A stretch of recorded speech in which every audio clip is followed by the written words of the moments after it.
All right, everybody, welcome back to another episode of Oh Shoot. I'm super excited for today's episode. I am chatting with Leah Stankus, and we are going to be talking all about the importance of building your portfolio. This is literally a topic that everyone can relate to, whether you are just starting out or you're 10 years experience. Like building your portfolio is something that happens all the time. So I'm really excited to chat with Leah about this. Leah is literally right here. So Leah, go ahead, introduce yourself, say hi. Yeah, let's get into Yeah, it. I am Leah. I'm currently a full-time wedding and elopement photographer and also a styled shoot host. I'm based in West Virginia, so super outdoorsy gal, into rock climbing, like skiing, hiking, all that good stuff. Truly never saw myself becoming a wedding photographer. I went to college and got an environmental science degree, which completely like two different things, hmm but this is where we're at. And I'm so excited for this chat and to talk about everyone and all the styled shoots. Yeah. It's going to be really good. I didn't know that you were like kind of an outdoorsy person. Is that like something that just is because of where you live, or have you always kind of been like that? Yeah, I grew up like I've skied my whole life. I recently, like the past 2 years, got in rock climbing, but made last year, I made like I guess, a promise to myself. So each year, I am going to start living out of my car for a month. Last year was my first year. Wow. In April, I'm going to drive across the country again and do it. But might as well do it while I can. Plus, like getting to travel and do all that awesome stuff is great. But hmm yeah, very outdoorsy. Cool. No, that's awesome. How did you get started into photography then? Kind of like take me back to where it all started and how you got to where you are now. Yeah, so again, back to the outdoors. My friend and I were going to Yellowstone. So I was like, we should get, like, I should get a camera for us. And so I bought it off Macari, which is like Poshmark, basically, hmm this used Canon Rebel. And I remember when I got it in, she came over and we saw the blurry background and we both were like, we are professionals. Like, this picture has a blurry background, like we're set. Um, but we took pictures on that camera like the whole trip and then ended up losing the SD card. So got none of them. Oh my Yeah, gosh. so yeah, but that was where I first started and then just started shooting like anyone that would get in front of my camera and then figured out I really loved couple photography and now we're here. Yeah. So you, I'm assuming, kind of started off part time, probably working another job, and then you transitioned to full time. Kind of like talk me through what that looked like and what were like those obvious signs that you were ready to transition. Yeah, so I was scooping frozen lemonade for like years. And then nannying on the side and also like doing photography in college and it was like so much. So pretty much my last 2 years of college, I was like just doing photography and school and then when I graduated, I said it was time and I went like full force. So there really wasn't like I've never gotten a job with my degree or anything. It was just like after college, I decided to go like full-time photography. Okay. Yeah, that's yeah, I think some people do that. I didn't do that, but that sounds like kind of an obvious path is like yeah, graduating, like let me just go and do this thing. That's cool. So, how long have you been full time then? So only 2 years I've been like Oh, full-time yeah, so still like relatively new. yeah. Um, That's kind of the same for me. I think for me it's almost been 2 years. Like my 1 year mark was in December of this year. So I'm like one and a half, maybe. No, maybe a little bit less than that. But it's funny because I feel like I've been full time for so long because you put like your heart and soul into photography basically right when you start it. So when you go full time, it's like this, I feel the exact same because I've been putting this much time and effort into it from the beginning. It just, I don't have to go to another job anymore. Like now I can just do it during the day instead of doing it at night, you know? So I, yes. I feel like it doesn't feel any different because I still have the same commitment in my head as before. There's just now the label of full time, you know? Yeah, it's not, you can wake up and like start responding to emails instead of like at 8 o'clock at night and then going to Yes. bed at 1. Yes, exactly. So I wanted to ask you, what is your like a go-to camera body and lens that you shoot on? So I shoot on the R5 and then, which I love, Yes, I've heard so many good things about the R series. that any sparkler exit or like shooting at nighttime is like amazing now. Yeah. And then my go-to lenses are the 35, of course. I feel like every photographer. Yes. And then the 85. Oh, yeah. So both, yeah, those are kind of my go-to in between, but 35 is pretty much my baby and always on my camera. Yes, agreed. How was your transition from, I'm assuming you started off using DSLR and then going over to the Canon mirrorless. Like, how was that transition for you? Like, what were some of the differences you noticed? Definitely, okay, the weight was, like, so great, and, like, I do a lot of adventurous elopement, so I hike a lot with my camera, so Hmm. I noticed that so much in my, like, hiking backpack of the weight of the camera. Um, Still have I don't have, like, the mirrorless, lenses, I still have my adapter for my, 35 and 85, Hmm. but I'm sure if once I switch over to that, the weight will be but definitely, like, shooting in dark spaces, like getting ready locations if there's not a lot of natural light. The R5 and mirrorless is just like amazing with I can Hmm. bump my ISO and not be worried at all. Yeah. So I'm sure there's a few people listening that are considering transitioning to a mirrorless camera. I know a lot of people have questions specifically about like the R5 and the R6. So if you could like tell them either like do it or don't do it, like kind of like talk to those people and let them know like what should they do? I would say do it. I was on the fence for quite a while because I was shooting my Canon 60 Mark II for like ever and I was so content. I was like, I Hmm. love this. This is my baby. And then once I decided to switch over, my backup body is now my 60, but I do not touch it compared to the R5. Just like Okay. the capabilities of it and like the low light Hmm. situations. And also the image quality is like amazing. So Yeah. Okay. definitely would recommend. Okay, cool. And how do you feel the adapted lenses work? Do you feel like you've ever had issues with them being adapted or not really? I don't think so at all. And I have like a lot of photographer friends who also are in the adaptive lens. And Okay. so far, none of us have had a problem. Fingers crossed. Yeah, yeah, yeah. It's been amazing so far.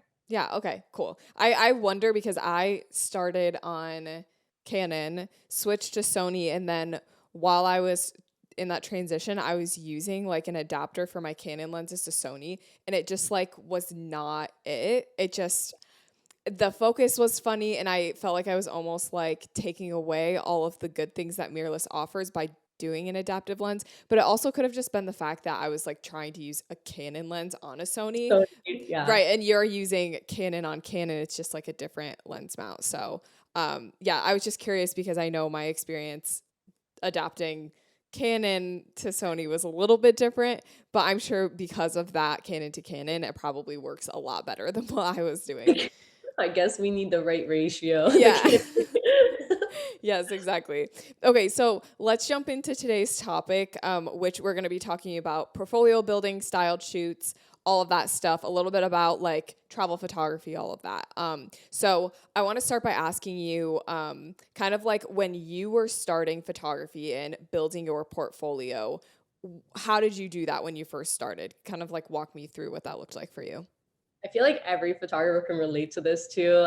We've all been where we first get our camera and we want to like shoot everything, like families, like couples, like our dogs, like we're photographing anything basically that like we'll get in front of our camera. Hmm. So that's like what I did. I'm pretty sure I took like every family portrait, all my friends like portraits. And then I finally realized that I really enjoyed couple photography compared to like other types of photography. So that's when I started to niche down and only shoot couples. But really, I was reaching out to a lot of people.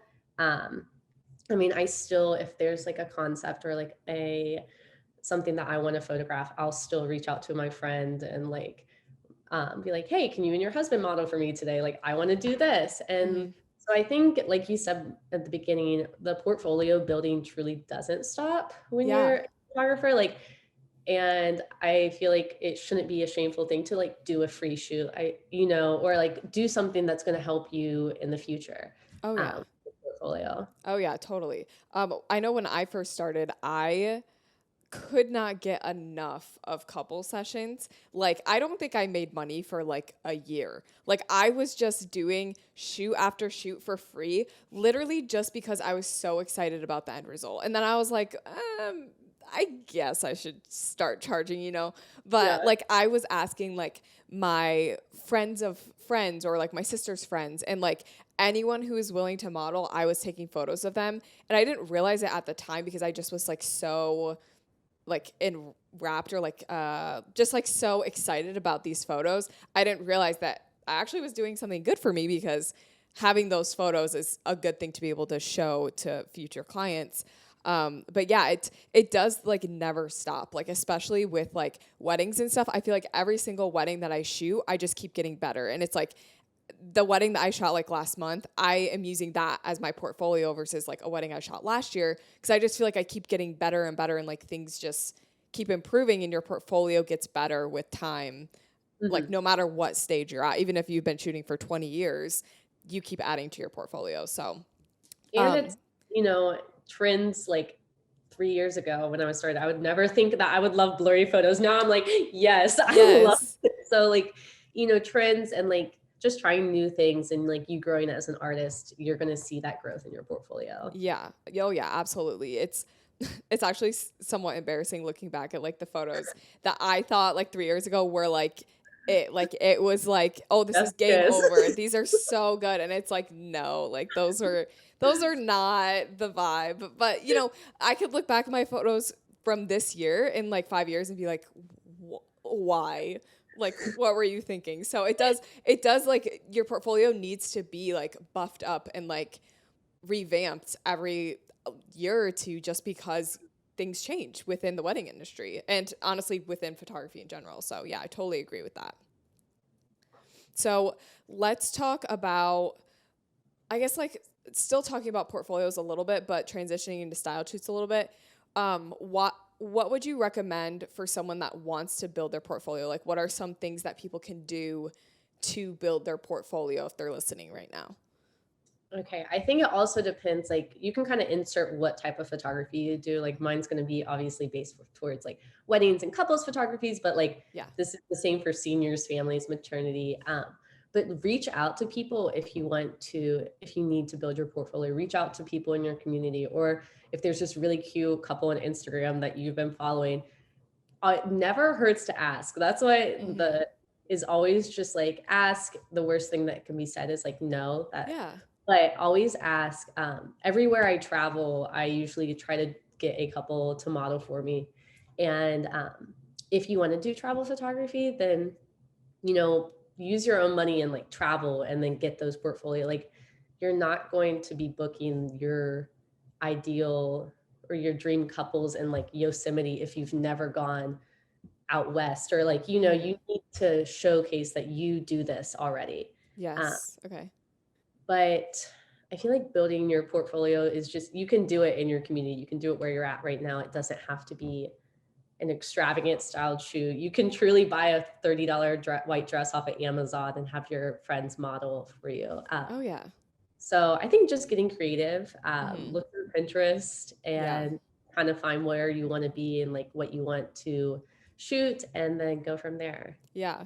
I totally love the idea of like buying like a $30 dress off Amazon. I think a lot of the times people, especially like if you're starting out, you're like, why isn't my ideal client reaching out to me? Like why am I not booking the weddings or, you know, the sessions that I want to be booking? And it's truly because you don't have anything in your portfolio that showcases that type of shoot or that type of wedding. Like if someone's getting married in Yosemite or like doing an elopement, chances are very high that they want to book someone that already has experience in Yosemite or, you know, has done some sort of shoot there before. Like I know that's what I looked for in a wedding photographer was I was looking for someone who had shot at my venue and had experience with that type of lighting. So potential clients are also thinking like that too. So you need to be ahead of the game and go and like get those photos for yourself. Like, even if Yeah. it is just like getting a dress and putting a friend in a dress and taking a photo of a couple, like, it's that simple to get wedding photos. Like, it doesn't have to be like, oh, I need to book like this luxurious wedding in order to build my portfolio. Like, if you're not getting the people coming to you, go and do it yourself, you know? Oh, my friend and I joke that she's been married for me like 6 times because like Yeah. I'm always like, "Hey, I want to do this." But it is, it doesn't have to be extravagant. You don't If you don't have the time or resources yet, you don't have to get any other vendors involved. It can be simply just a couple and a dress or whatever venue or location you want to. Yes, uh-huh. I totally agree. And um I actually me and Charlie sometimes model for shoots too, and I think we're at like the 4 or 5 mark for being married. Yeah. Like different dresses and stuff. And at this point I know what types of dresses I like and don't like. I wear them all. So it's you can put the same people in dresses, and just kind of space it out a little bit, especially if like the vibe of the shoot is different. Like nobody's gonna notice that it's the same couple. Or if you have like a couple of couples that like 2 or 3, just kind of rotate through them. Like I Through your friends. no, seriously, like I use especially at the beginning of my portfolio building process, I was using my sisters for everything. And it's like how will they know, It's No, just yeah. so yeah, totally get creative with it and just kind of like continue to build up your portfolio using the same couple or whatever. So you mentioned earlier that you planned style shoots. So I wanted to kind of talk about that because style shoots are really awesome opportunities to build your portfolio and like get that vibe of photos that maybe you can't necessarily create yourself. So, first of all, let's just talk about what is a styled shoot. So kind of define it for me and kind of walk me through like what a styled shoot would look like. So I think styled shoots are just like kind of curated or styled. It can be, like couple or wedding, elopement.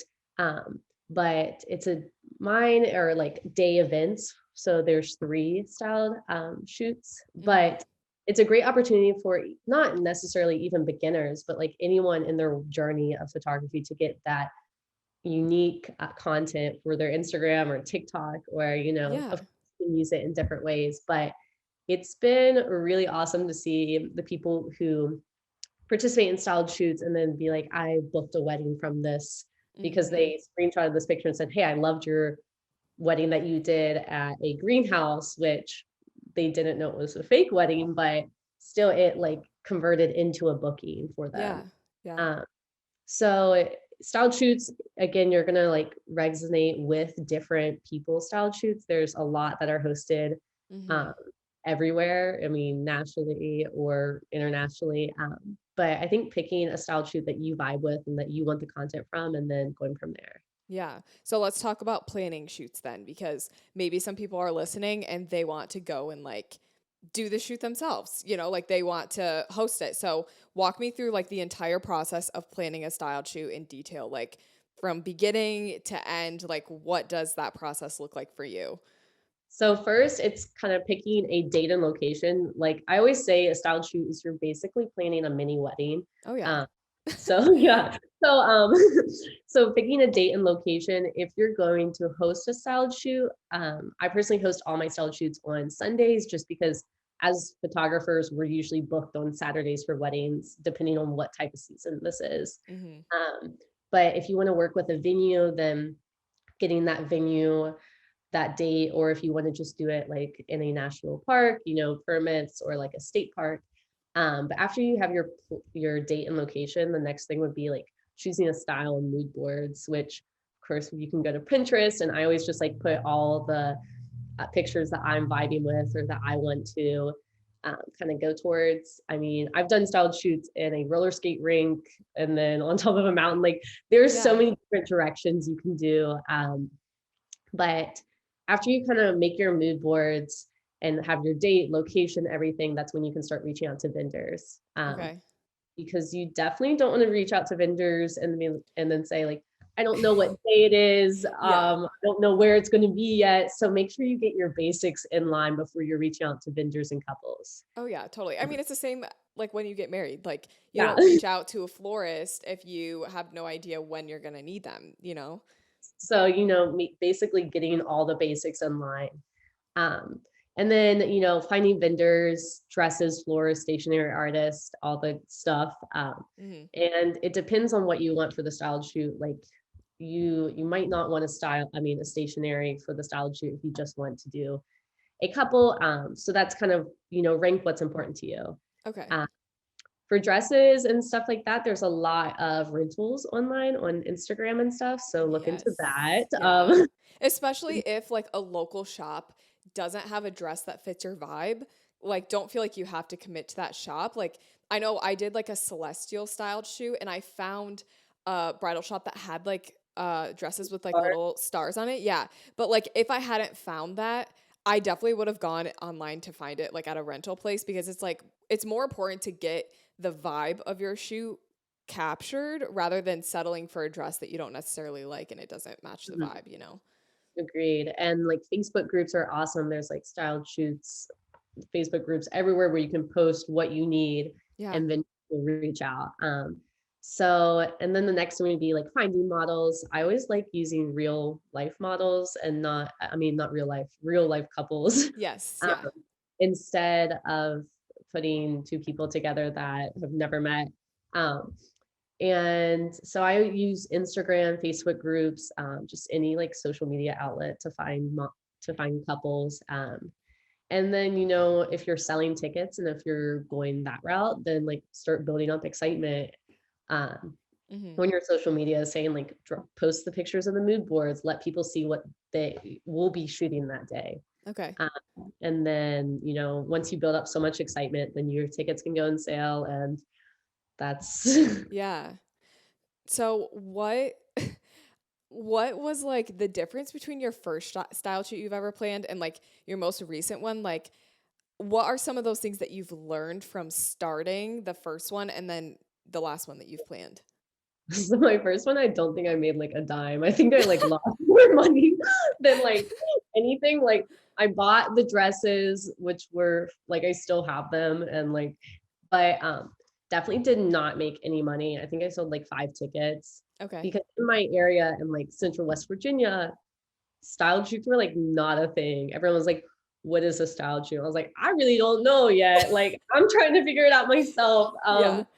But so the first one, like still some of my favorite pictures from one of the style shoots, but compared to my last one, it's curated a lot better. There's different I have an assistant now who helps me like plan, which thank God Okay. for her because Yeah. it's a lot to try to plan a styled shoot and do photography. I'm sure by planning one. Mhm. Um, but the organization definitely has gotten better. Um, the styles have gotten better, and just like the ability to work with other vendors Yeah. because getting like quality flowers for the styled shoot and getting all the things that I want to like make my dream possible with the styled shoot is like super important. Oh yeah, totally. Yeah, vendors kind of make or break the Yeah, and the shoot. yeah, and like work with like if you've been following like a certain vendor on Instagram forever, like work with them, show them what you're dreaming of, or like hop on a quick call, like make sure your ideas are getting like across to them. Yeah. Like, you guys are on the same idea wave Yes. for it because you don't want the day to come and then it's not what you wanted. It's not what you like all the work leading up to that. Oh yeah, totally. So when you do find your vendors, what like exactly are you saying to them when you reach out? Like how are you contacting them? Like walk me through that process because I'm very curious like I think sometimes as vendors, I'm sure they get like reached out to a lot, especially like florists and different stuff like that, and like pe- dress vendors, whatever. Yeah. I'm sure they get a lot of people that want to plan these shoots. So what do you say to kind of stand out and like get people to actually work with you? Yeah, so I always make sure my email is like, I know as a wedding photographer, I always appreciate when there's all the details in the email. Yeah. Um, So I always make sure my email has like all the details, like mood boards, what I was thinking. Like, for example, if I'm working with a florist, like how many bouquets do I want? How many like boutonnieres? Do I want a flower backdrop? Like, what are my ideas? Okay. Attaching the mood board, attaching like the location. Um, then also saying like, I love their work. Like, Yeah. here's my Instagram. Like, Mm-hmm. what will like they be getting paid? Like, the big questions, because some style shoots, it might just be like trade for portfolio, why the other ones might be like paid. So like things that they need to know, because if you're getting paid or like if you're putting that forward is a huge deal, because Yeah. it's you don't want to put in so much time and money into something that like you might not be getting that many images back from, or like Right.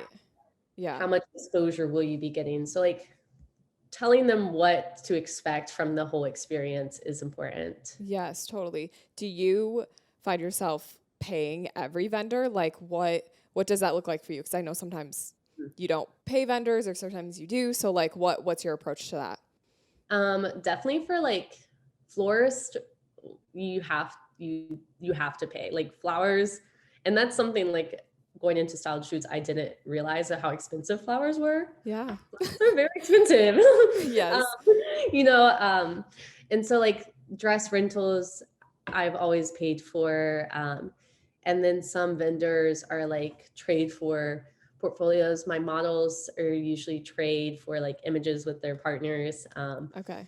And all my styled shoots, I have at least 15 photographers, so that's the max. So you're getting spammed with pictures of Yeah. and for vendors, like they're getting spammed with like pictures on Instagram and tagged, and like, so it is exposure for everyone. Okay. Yeah, that I mean it makes a lot of sense. So when you are selling tickets then what tips do you have for selling tickets? Because I know you said your first shoot you only sold 5 but now you're at 15. So like what kind of helped you go from like not selling as many to now booking out your shoots? So it's definitely like building up the brand of, I call it Wonderlust Shootout. So building up that brand. So like, Okay. and then I usually do before like a month to and then 2 weeks before like each launch, putting it on social media, like making reels about that, making posts about that, putting it on the story. Okay. You definitely, I mean, I know you know this with your launch, but like you don't want to be putting something out and then when you drop it, like when you publish it and say tickets are sale, that's the first time anyone is hearing about it. Oh yeah. Like you need to build up excitement and you need to like be answering questions before the tickets go on sale. Yeah, Um, totally. but definitely establishing like that trust with photographers and vendors that like these styled shoots will be quality. Yeah. If you are investing into that, then because you have to remember people are investing into you when they book Mhm. the styled shoot ticket. Yeah. When you plan out of state shoots, like how does that look for you? Like how is that different from planning an in-state like local shoot? So definitely, some in-state you can use like people out of state. You're searching for models, so it's definitely using Facebook groups and like social media again to find vendors, to Yeah. find models and everything. But um, kind of the same aspect, but it's a little bit harder. Maybe if you don't know as many people or don't know of many vendors in that area. Yeah. How do you go about setting your ticket prices too? This is just something that I'm curious about because especially if you are doing something out of state, that's going to be a little bit Lot more expensive of- for Yeah. yeah, more expensive for you, but then in state too, there are other expenses. So how do you set your ticket prices and kind of figure that out? So it depends on like if usually all my styled shoots are three couples, which are then translates into 15 photographers. So three groups of five. Yeah. Um, so it also depends like so I've hosted them with Airbnbs, like how expensive is that Airbnb? How expensive are the florists going to be? How many elopement styled shoots will there be? Do I need to buy like numerous dresses? Do I need to like so it's kind of factoring in all those costs and then dividing it by 15, like Yeah. making sure like if I were to sell 15 tickets maximum, like how is that going to look? Okay. Uh, with Yeah. travel and stay and then like your food. So factoring in all the cost. Right. And then you also just want to make it worth your time too. So, Yes. like, Like, that number is like at the very minimum, that's what I need just to break even. mhm. And honestly, it's safer to charge a little bit more than that because there are so many last minute expenses too that you can't always anticipate. So, it's good to give yourself a little bit of a buffer with ticket prices just because you never know what your expenses might look like the day before. Like you might end up having to buy a tux for someone or, there's a million things that could go wrong. Oh, So, yeah, there's like yeah, and like during the style shoot days, since it's so long, I make sure everyone has like a snack break. And like pre-COVID, I was doing like a big charcuterie board, and like uh, then it like turned into like individually wrapped snacks. So like all the expenses leading into that like need to go into your ticket price. And like you said, to make it worth your while also. yeah. So this is kind of just a very random question, but is there like some crazy thing that's happened at one of your shoots or just something I absolutely outrageous that you can think of that you're like, I can't believe this happened? Just like a good story from one of your shoots that you can think of?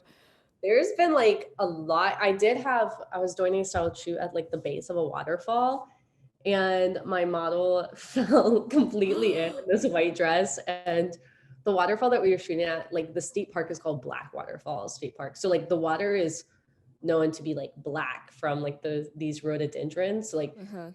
it was everyone's screaming. I'm like, I don't know what's going on. Like, and so that was like a funny thing. We also did a winter styled shoot on a like mountainside, and Mm-hmm. I didn't promise a snowy elopement, but I was like, hopefully it snows. It snowed like 6 inches overnight. So I was like, okay, we got that snow. A little You too much snow, but it's there. know, not too much, but like, thank you. Um, it was so cold, and I was like, make sure everyone like please dress appropriately. Some Mm-hmm. people were not dressed Oh appropriately. gosh. It was so cold, our model's dress froze to the ground. So I would have to take my hand, put it on like the ice.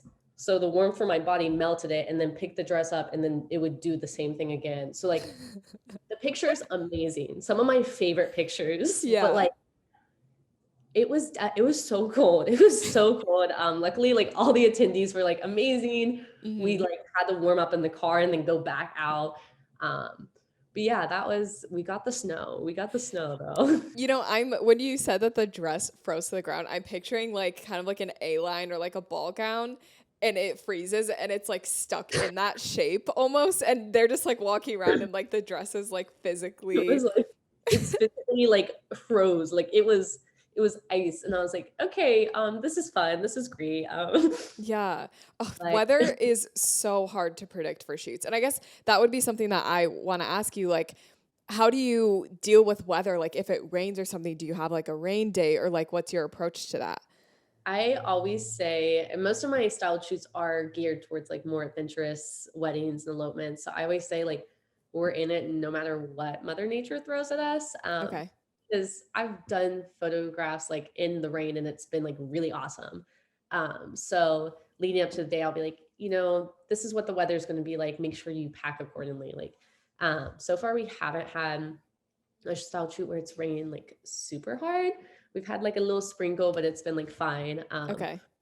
But yeah, nothing too extreme except the snow. The snow Yeah. was so manageable. I was like, okay, this is manageable, but Yeah. I mean, nothing. snow is so pretty though. Like That's I what I would like it if I would rather it snow 6 inches than it be like that muddy brown look all over the place. Like I think I would yeah. opt for the snow, even if it were cold. Mhm. Oh yeah, the snow, it again looked really awesome. Just hands were cold. Yeah. So I think my last question I have for you on this topic, well, maybe I have two more questions. But so if there's someone listening right now, like who would you say would be a good candidate to start planning a styled shoot? So like if you're this or this, like who would you say are the photographers that should maybe consider planning a shoot like this? I think it's a personal like you have to go back and like, do you have time to do it? If you're going to sell Yeah. tickets, like, do you have time to make sure that the experience that you are putting out there for other photographers is going to be great for them? You know, again, Yeah. like people are investing into you. So you don't want to like take it on and then not be able to produce a style shoot that you're really proud of and that like people are going to invest in and not be happy with. Okay. But I think everyone should, you know, plan like get together with like three of your like photographer friends or like how many of your photographer friends and be like, let's do this like one Yeah. Saturday when we're all free. Hmm. Um, or you know, plan something that you've always wanted to do. If you want to do like a adventurous elopement, like again, go on a little weekend trip with your photographer friends and like shoot at this awesome location. Yeah. But I think it, you know, it goes down to like what you want for your portfolio. Um, and if you have time for that. Yeah. Yeah. Totally. I think like something that is kind of underrated about style shoots that I'm just now realizing is the fact that it really brings together like a community of photographers. Mhm. I think that's something that I've been learning as I've done different shoots is like not only is it great for building your portfolio, like obviously that's the most obvious benefit, but at the same time you're creating this like really awesome community and just like being able to, socialize with people and meet other photographers. I think that's one of like the most valuable things about being a photographer is the fact that there is community that you can find and there's community that you can connect with other people, and it makes like the whole photography experience that much better knowing that you have like friends and just people in the industry that are in the same boat as you and like, can relate to you. So I think if you are also listening and you just have like a group of photographer friends that, like you said, you want to plan a shoot with, or if you want an opportunity to meet other photographers, whether it be planning or going to a styled shoot, I think both of those things would be really beneficial for you. I went to a styled shoot, I think it was like maybe 2 years ago, and just going to it and like I was put in a group and I didn't really think much of it, but meeting those people and being able to like chat with them and just like, I don't know, relate to them. I still like follow them on Instagram. We still like DM each other. And I think that's just like a really cool thing about style shoots that you don't always think about. Like, even if the photos don't turn out great, at least you made connections with people and you made friends. And I think that's a really invaluable thing. It is, and, like, learning from, you know, you might not know, like, "Oh, I've never thought about doing that pose," and, like, someone to the left of you just, like, called that out, and so, like, Yeah. just kinda getting to bounce off each other. My girl group who I've met through styled shoots, there's 5 of us, like, we're going to Hawaii in 2 weeks, we've gone to Connecticut together, like, I shot her wedding because I met her at my styled shoot, like, Yeah. just all the connections that we've gained through that is, like, Hmm. something that you can't like you said, you can't, like, not acknowledge that it's such a great thing. Yeah, totally. So, to wrap up our talk about styled shoots, what is like your biggest piece of advice for planning a styled shoot? If you could take away one nugget of advice for someone, what is it? I would say to really be creative. Pinterest is great, Mm-hmm. um, but taking an image that you see on Pinterest and kind of saying like, how can I make this different, and how can I put my own twist on it? Um, think we see a lot of the some of the same things in styled shoots, Mm-hmm. and like being able to like do something like no one has ever done before is like something really awesome. So like taking your own and don't be afraid to like put it out there. Yeah. um, Styled shoots are like for everyone and for anyone. So like don't be afraid to host a styled shoot. Don't be afraid to like plan your first styled shoot. Like you can do it. Yeah. And I think sometimes when people think of styled shoots, they think of these big events with, 25 photographers and a million vendors, and it takes 2 years to plan it. But truly, a styled shoot can be something that you plan in a couple of weeks with a couple, a dress and flowers. Like, I've Yeah, literally done that so many times just because you have this concept in your head and you want to execute it. So I think like not overthinking the style shoot process and just, going and planning it and just creating your own like concepts. I think like you were saying, like Pinterest is great, but you can't rely solely on Pinterest. Like eventually that's going to bite you in the butt because there's only so many Pinterest references that you have until you need to literally figure out how you can do it on your own. And, like you can look up like a parking garage engagement shoot when you shoot at a parking garage, but there's only so many poses that are going to be there. And then you have to think Yeah. of things on your own. So,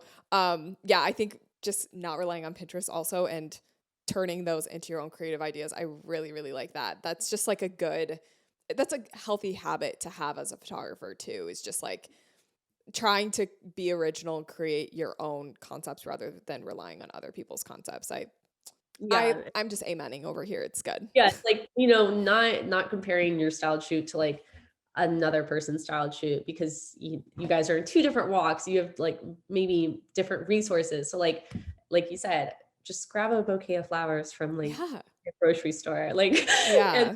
grab a friend, like, you can build your portfolio, like, with truly anything if you are creative with it. Yes, totally. So I want to transition and talk a little bit about social media, because I think a lot of photographers have like different unique approaches to social media. So I always like to ask, like, just a few social media things from you. So, um, for you, like, how do you feel like social media has impacted your portfolio building with shoots or just in general building your portfolio? How does social media impact that?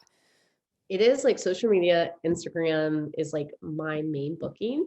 Yeah. That's where I get most of my bookings from. And like, so to be able to like use social media, which is a free thing, I Yes. always like emphasize this. It's a free way to like put your work out there to like show people your portfolio. So like use that all day long. Like I hear time and time again, like people saying like, "Oh, my work's not good enough right now. Like, I don't want to put it out there." Like, just put it out there. There are pictures on my Instagram from like a few years ago. Like, they're not great. They're not great, but like Yeah. I put myself out there and like I've built from like that starting point to now. So Yeah. building your portfolio using Instagram like is Instagram, TikTok, whatever social media you're into, but like Hmm. it's key, I think, to like really getting and leading into bookings. Yeah, and especially with Instagram, I always view like an Instagram feed as like a visual portfolio of like, this is what I'm capable of. This is what my work looks like as a whole. So your feed is like the biggest social media builder that you have. Like it's the biggest demonstration of here's what I can do. This is what my style is like. So utilizing a free tool like Instagram to build your feed to represent your portfolio, like literally, like, why are you not doing that? Like it's Yeah. free. And like if someone comes on your Instagram, those first couple of seconds of them looking through your work, that's the biggest, like most that's the most important first impression that you can give, because you want to have those photos that potential clients connect with and see themselves in, and they feel like your style is like their style, and they see a wedding that kind of emulates the wedding that they want to plan. So that feed and that grid is like It's so crucial. it's so important to showcase like your work, your life. Like I've met up with clients and they're like, "You like dogs, you like this." Like I knew we were going to vibe so hard with you. And like Yeah. my clients last night brought me sours because they knew I like sour beers and like, uh, just showcasing that and like you're going to get people that you get along with, your instant friends with when you get out of the car is because you're using social media and like showcasing your work, your life, like this is my personality. You can get little tidbits from that. oh yeah, totally. So if you could give just some social media tips, like some of your favorite things that you do or things that have helped you for photographers listening, what would those things be? Definitely to start now. I remember like going back and being very nervous about like what people in my hometown would do if like they see me talking on my Instagram story, like all these things. I'm like, will someone say something? And like, so like just kind of block that out and like go for it. Mm-hmm. Um, I think it's you hold yourself back a lot more than Yeah. other people would. Yeah. So just like do it, put yourself out there, like make your first TikTok or make your first reel, like, start posting about your personal life. Yeah. Do the things that you're maybe scared of doing. And like, I promise it will be like a huge like increase and like the outcome of that will be better than expected. It's not going to be bad. Yes, I think that's honestly something that I even struggle with, like even now, is like thinking about the fact that random people that I know from whatever walk in life I was in, like like they might see my stuff and like that thought just embarrasses me a little bit. But at the same time, like if I saw someone from high school posting TikToks and like advertising their business, I would think like, oh, like go you. Like it's Yeah, awesome that you're building a business and you know, and this TikTok or reel or post or whatever, it's gonna attract clients more than it's gonna attract people from your past or, you know, people that know you. So yes, it might be a little bit embarrassing for a random person to see a video of you, whatever, but like think about if a potential client sees that. You might get a booking from that. Is it worth not getting a booking just because you're embarrassed about, you know, posting whatever it is that you're embarrassed about or putting yourself out there? No, like it's worth the booking. Like like get the go for booking. Yes. go for it. Like I have booked a session because they're like, "Oh, I saw this video of you and your dog. I have a dog." And like that conversation started going, "What are your prices?" Hmm. So like truly put yourself out there. Like again, like it can only benefit you in the end. Yeah. And start now. Like nothing again, it's all mindset. Start now. Yeah. No, yeah, totally. And especially in photography, people are looking for a very personal connection almost with photographers. Like they want to feel like they know you. So your client coming to you and gifting you something that you like, that's a sign that you're doing something right on social media because they feel like they know you as a person. And that's what a lot of people look for in a photographer. And those are the type of people that I want to book, are the people that feel like they know me and feel like they're comfortable around me to the point where they feel comfortable enough to let me photograph their most important day of their life, you know? So putting yourself out there, even like on a personal level and just like not keeping things on a business level, but going deeper and talking about like you as a person, your approach to things you like. I think that all in all benefits your business in the long run. I think there's literally no downside to doing that at all. Like I cannot think of a single bad thing that would come from doing that. And it truly, you have to like realize that that is everyone. There's like 20, there's like so many wedding photographers. The only thing that like separates you from other photographers besides like your style, your work is like truly you. Like Hmm. people are looking for that connection, like you said, like it's you that separates others from other businesses. So Yeah. yeah, put yourself out there, like show your personal life, show like your daily routine, what kind of coffee you like anything. Like it's about building that connection. Yeah, yes, absolutely. Cool. Well, I think that wraps up our episode for today. That's But I would love for you to tell people where they can find you and also tell people like what is coming up in your business and what exciting things are happening. Ooh, okay. So my Instagram is Leah Stankus Photography, and then the shootout Instagram is Wonderlust Shootouts. But an exciting thing for content creation, now that we're talking about Instagram, is I'm going to be releasing a content creation guide. So if you're Oh, struggling with like video creation or like anything with like social media, like that is what's coming up for me. that's cool. Shootouts coming up this year. Yeah. But yeah, it's exciting year. Yeah. The business and everything. Yeah, totally. That's very exciting. And I'm excited for you to keep planning shoots and just like contributing to photography community. Um, I don't think there's enough appreciation for people that do host styled shoots because those those really are so helpful for beginners or even for people that just feel like they're in a creative rut. So just know that what you're doing is not only beneficial to your portfolio, but to tons of other people, whether it's for their portfolio or like literally just emotionally or creatively. Like your like style shoots do so much. So don't feel like what you're doing is not valued because what you're doing is totally valuable to so many people and it's awesome. I Thank applaud you. you. Thank you. Yes, of course. Well, thank you so much for coming on today's episode. It was so fun talking with you. Yes, thank you so much for having me. Expose my mind to clarity. Oh, my spirit shudders. Capture the moment, oh, to keep my sanity. The wisdom rushing in, so much clearer now. Getting a little bit higher. With every step I little bit better.